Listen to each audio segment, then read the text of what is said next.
Do you sometimes struggle with knowing when it's okay or how much is okay to share in regards to your emotions with other people or with children? This is a challenge, I think, for so many people because there are a lot of mixed messages out there. And of course, we as individuals can struggle a lot with even having our emotions. So today, I want to talk a little bit about what all of that means and the impact that it can have. Welcome. I'm Peggy Oliveira. Thank you for joining me. So today, this video is coming about kind of from a couple different angles. And the first is that I often see videos, particularly like short form videos, from just regular people who are sharing different things in their life. Oftentimes it's around grief in some aspect. And of course, that can look a lot of different ways. But in the video, they often express an apology for becoming emotional, for crying on video. One of the things I see come up a lot is, I didn't want to be one of those people who cried. Of course, suggesting that that is somehow a negative thing. And if you followed me for any length of time, you probably know how I feel about that. And so I had already been kind of thinking about talking about just that idea about how we apologize for not only feeling, but even maybe more so expressing our sorrow, our sadness, our grief. And then actually just this morning, I was hearing somebody, a doctor, I don't think he's in the mental health field specifically, but he was talking about the children in the LA wildfires and how they're experiencing trauma. And a question was posed to him about how, as a parent, do you let your children basically see you upset? And I agree mostly with what he said, but I wanted to talk about it because I think they go together. They go together in part because we do live in societies that tell us, generally speaking, that emotion, particularly tears and sadness and grief, are somehow weak, something that we need to move out of. And being stoic and strong and kind of emotionless, no expression of anything that is a difficult emotion, that is the thing that we should all strive for. And I definitely do not agree with either of those two kind of differences in how people tend to think about this. And I think that those ideas have heavily contributed to so many of the emotional challenges that we as humans tend to have, that we have in regards to our own emotions, that we have in regards to relationships and in parenting, and certainly how we feel about our own emotions. So I want to first address the idea of people kind of apologizing for being upset. And I have certainly had people in my own circle, whether it was like doing a group or in my own personal life, but in a circle that I might be in, where somebody is feeling emotion and often there are tears involved. Sometimes it could be anger even, but I'm more talking about the sadness, grief sort of thing. And in session, they will become upset and they will actually apologize for crying. They will apologize for becoming emotional. And I'd like us to just take a moment and think about the reality of what that means as to why they might do that, and the message, the reinforcement that it creates for our experience, for the inevitable emotion that is going to be present when we are experiencing something difficult. It's telling us when we have that need to apologize, it's reinforcing the idea, the belief that these emotions are not okay. These are emotions that are not acceptable to feel, to experience, to express, to have somebody else witness. And I think for the majority of us, that has absolutely been something that we have learned either very directly by things that were told to us, but sometimes very kind of indirectly and subtly, just by little messages and behaviors that we might experience anytime there's some sort of emotion. And that could even be witnessing something on a television show or a movie where the people around you might make a comment about that person expressing emotion. And just recently, part of the reason that I thought about this is because somebody was doing a video and talking about having to euthanize their dog. And I think for anybody who has a pet, that idea, that reality is heartbreaking. And having emotion around that is human, it's natural, it's healthy. But for somebody to feel that they need to apologize for being emotional when they're talking about having to euthanize their dog, it's kind of ridiculous. And this is no judgment about anybody. I think I have done it on occasion, for sure, certainly a long time ago.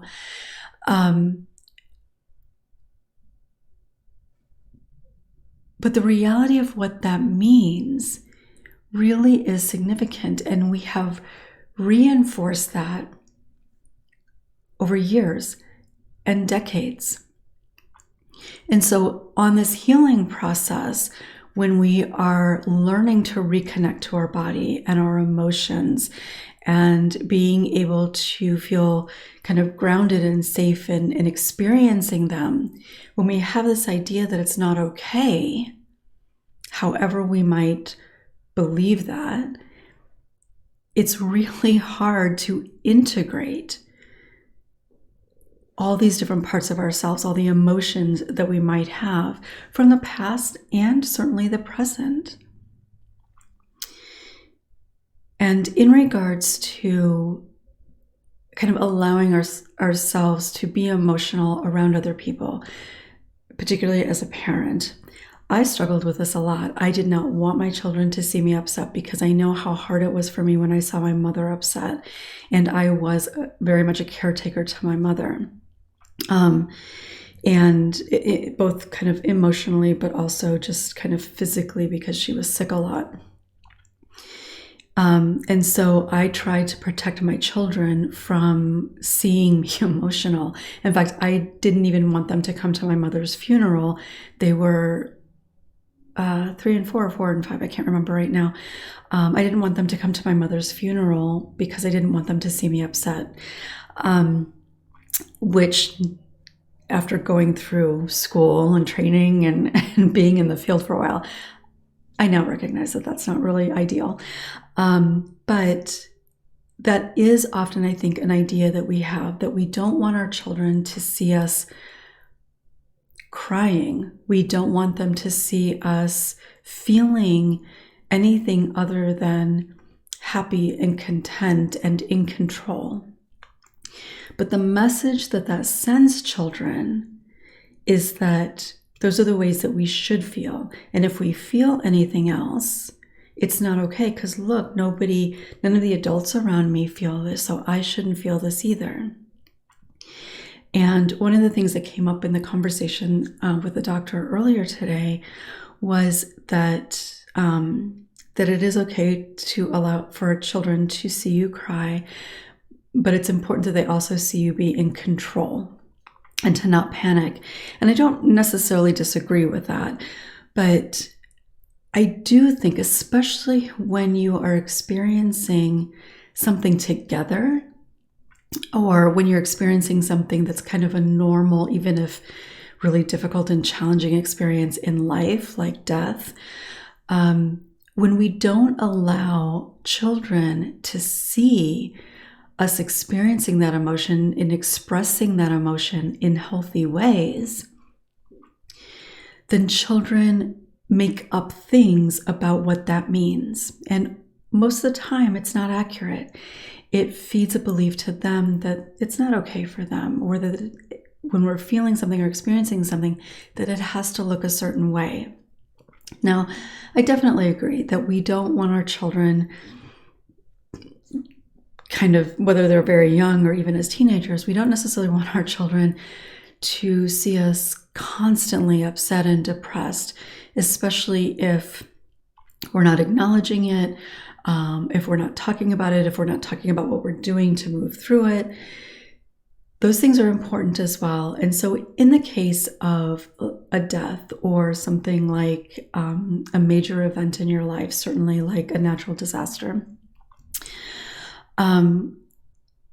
we can express sadness and grief and fear and whatever else it might be, as well as expressing that, and it's going to be okay.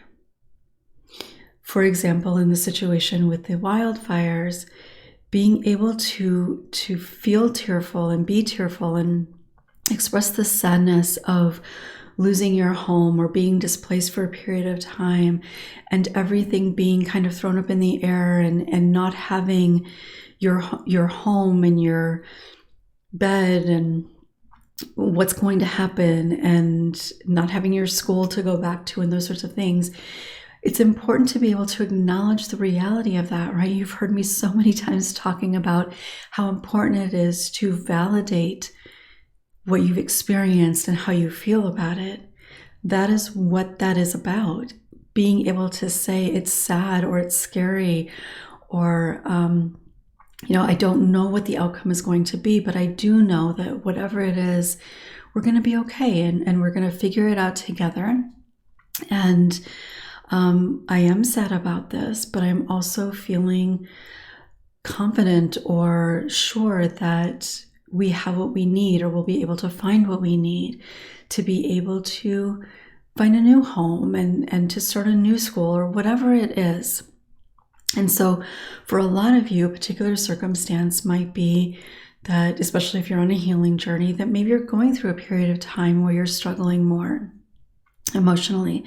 And even if your kids are not necessarily asking you about it, if you are showing up differently, if you're more quiet or more agitated, or if you are a little bit more emotional than normal, your kids are going to notice that. The people around you are going to notice that, even if they're not consciously having the thought of, oh, in this period of time, she's acting differently, and I wonder what that's about, and it must be about me. That's not typically going to be a conscious process, but that is often something that can happen. And so you can acknowledge that, I'm just kind of going through a period of time where I'm feeling sad, and we all do that on occasion. And sometimes it lasts a little bit longer. Sometimes it's just for, an hour in the day, and sometimes it's for a few days, or sometimes even longer. And you can assure them that you're ultimately okay, that you're just feeling so kind of sad or grieving or whatever it might be, and that you're going to be okay, and that you're really glad that you have, not specifically them, but that you have other adults in your life. So maybe it's a friend or another family member, but an adult acknowledging basically that you are grateful, or that you're glad that you have support, and that you do have support, because children will often feel the need to try to fix it or resolve it. And if you continue to be sad, then they'll feel like they failed. So it's important to be able to acknowledge that you have these people in your life, and that you could say that you're sharing things with them, or, I know that I'm sad a lot, or I feel like I'm kind of worried a lot, but I'm taking care of that. And maybe even I'm seeing a therapist to help me talk through some of that so that I can feel better. Or I can talk to mommy or daddy, or I can talk to aunt or uncle, or, whatever it is, making sure that they know both things, that you're feeling it, you're acknowledging it, so it's not a secret. You're letting them know that feeling something, whatever it is okay, that it's not a bad thing, it's certainly not a weakness. And you're letting them know that you are okay and that you're doing things to move through that. Those things are important for children to understand. I think it can also be something that can be helpful to the adults in your life when you are close to somebody and you're struggling, especially if there isn't necessarily anything specific that they can do that can help you move out of that, to also kind of let them know.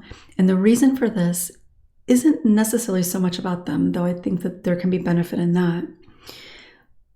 For adults, when you're struggling, being able to share that, it's important for you so that you're not hiding it, so that you are not feeling like you have to just snap out of it to be okay for this person. Because anybody who cares about you is likely going to be worried about you. And that isn't a bad thing. It really isn't. And I know people sometimes struggle with feeling bad about somebody being concerned about them, or being worried about them, or feeling sad that you're feeling bad. But when you care about somebody, that's what happens. And if we know that we can be in whatever that feeling is and let that person know, especially if there is something that we need that we can benefit from them, if we can let them know that, and we can assure them that we will let them know that if there is something, that can go a long way as well. And it's actually something that my husband and I, probably more so myself, but we talk about a lot. Like, if there's a period of time that I'm just kind of feeling not necessarily down, though certainly that can happen, but just feeling kind of stressed out or something like that, and he'll ask me if I'm okay, and maybe I'm not quite sure what's going on, and I'll say, if there is something, I'll let you know, or I'll ask. And it took us a long time to get here, but when you can assure the person that you will do that you will take care of yourself, whether it's asking them for something or going to therapy or whatever it might be, then it creates a sense of safety, of kind of spaciousness within that experience together, to not have to wonder, to not have to make assumptions and try to figure it out. But ultimately,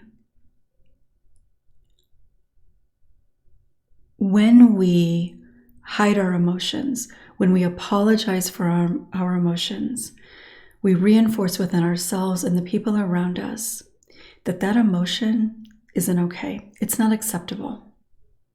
And we need to move out of it as soon as possible. That obviously isn't good for us. It's not good for anybody around us. It's not good for society. We need to be able to learn to stay grounded, to feel okay in the presence of emotion. our own and other people's. And it's not easy.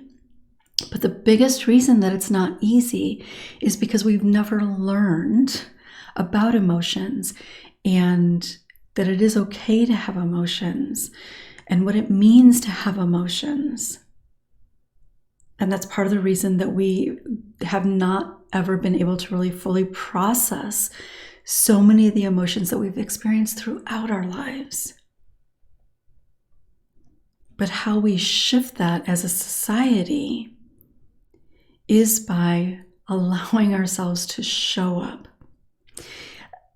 If you've probably seen some of my videos in which I do get emotional, and it has taken quite a while, I think, to get to a place within myself where I could be okay allowing that emotion to come up. Same kind of, to a degree, within like a session, because I am an emotional person. If you're into astrology, I'm a Cancer. I am emotional. I feel emotion very strongly. And that isn't a bad thing. And there are times in our lives, there are experiences in our lives in which having strong emotions is actually can be a really positive thing because it means something. It means that this thing means something to us. It is part of how we express our pain and our joy. Laughter is an expression of an emotion, just as tears are an expression of emotion. Neither is good or bad. They're the reality of being human. It's a practice. It is vulnerable to allow ourselves to feel and certainly to express and to let other people know. But the biggest reason is because we believe that those emotions are somehow bad or weak and not acceptable. So let's shift how we think about it. So I would encourage you to maybe do a little journaling around your ideas, beliefs, the things that you've always kind of thought about when it comes to emotion. Where did you learn it? When did you first recognize it? How does it feel to you to express emotion, whether it is something that is more on that spectrum of sadness or grief, or even how does it feel to you to express joy or happiness or excitement, because that can be difficult for people too. Those emotions are more acceptable societally, but they can still be difficult for some people. And in fact, I think a lot of people who have difficult allowing themselves to experience emotion tend to have difficulty on both sides. And in order to fully allow ourselves to experience and express those more so-called positive emotions, we can't be numb to the other ones. So take some time and think about this. Let yourself really explore what are the ideas that you have about people expressing emotions. One of the things that I have recognized over the years is that much of the time, not always, but a lot of times, people that have difficulty connecting to their own more difficult feelings, it could be something more like anger, or it could be something more like grief. But when people have difficulty connecting to their own feelings of those, sometimes other people expressing those things can be quite challenging. So is there anything that you find a little bit more challenging to experience from other people if they're expressing it? And just give yourself some space to journal and notice what comes up for you.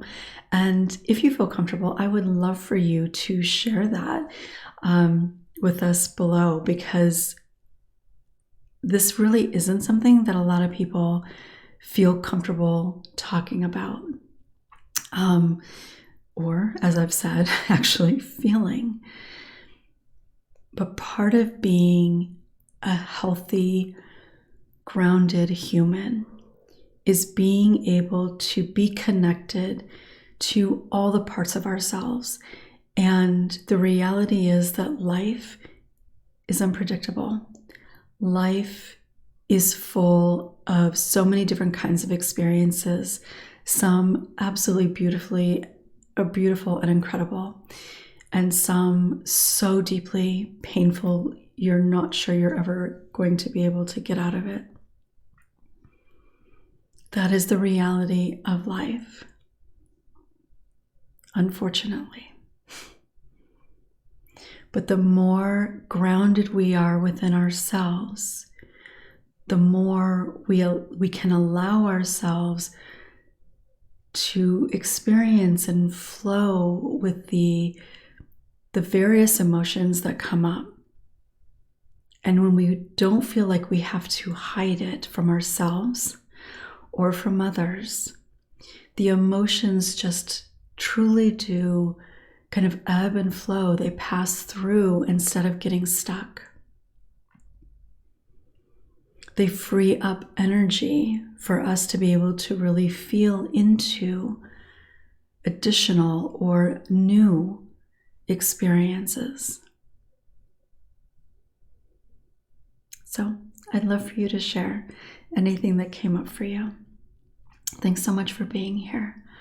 I'll look forward to seeing you next time.